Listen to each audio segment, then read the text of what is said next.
Hi, I'm James Mullins from Semper Liberty Fitness, and I'm back again to show you a little bit today about exercise programming. Talk about a common mistake that most people do when they start getting involved in weightlifting, whether it be bodybuilding or strength training, or even some weight loss goals, and trying to add some muscle tone along the way. But one common mistake that most people run into is they get a fitness magazine and they try to follow the program in it. And while there are some great programs in there and they're great resources for people, sometimes because the programs aren't clearly explained, the common person who's getting into bodybuilding or strength training doesn't understand what they need to do with the program. So I'll show you the mistake that I found that most people make when they start looking at the fitness magazines trying to take a program from there. And that is they take that program and they're not looking at the volume. They don't really understand what they need to do in order to progress and make sure that they're making progress through the whole thing. They're just taking a generic program and trying to follow it, which is great, except they don't have the whole map. The program will usually say something along lines of the one that's set up here. This is just a chest program.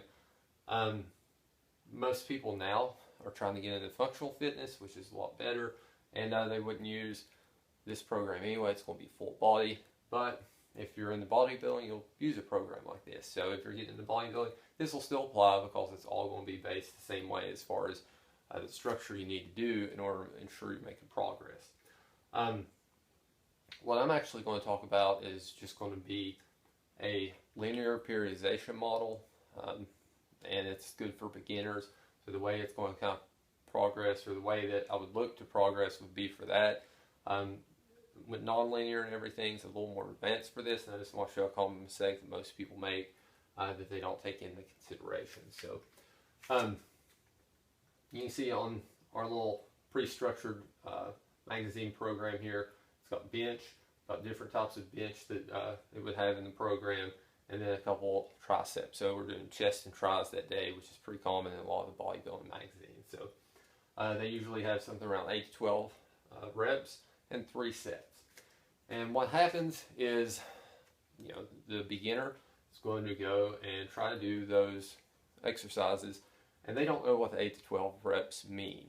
They just know that they're supposed to pick a weight that they can do between 8 to 12 reps. Well, that's great, but what they usually end up doing is they'll go in and maybe they pick a weight and they get 12 reps with it.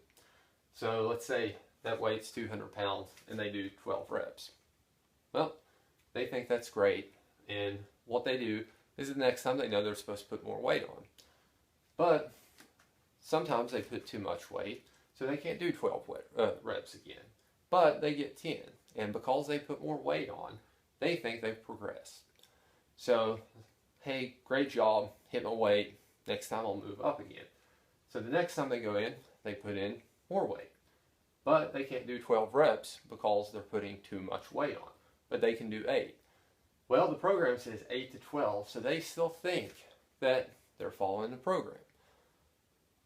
And then maybe there's a deload week, or maybe they know that they need a deload week.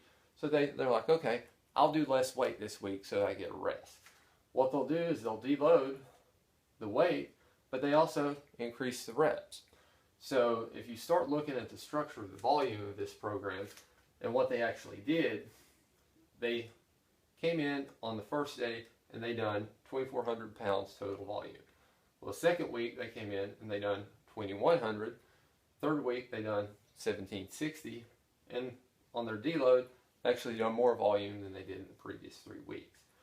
So rather than coming in and actually hitting in that rep range and making sure that their volume is going up, they came in, done different rep ranges for different weights, and their volume graph actually ended up being a lot higher for the 4th week than it was on the 1st week, and it actually went down instead of going up.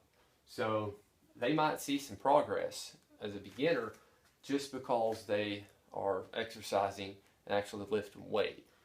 But that's going to plateau and stall once they get to a certain point, because they're not actually progressing, they're just exercising and they're not training the way that they should be.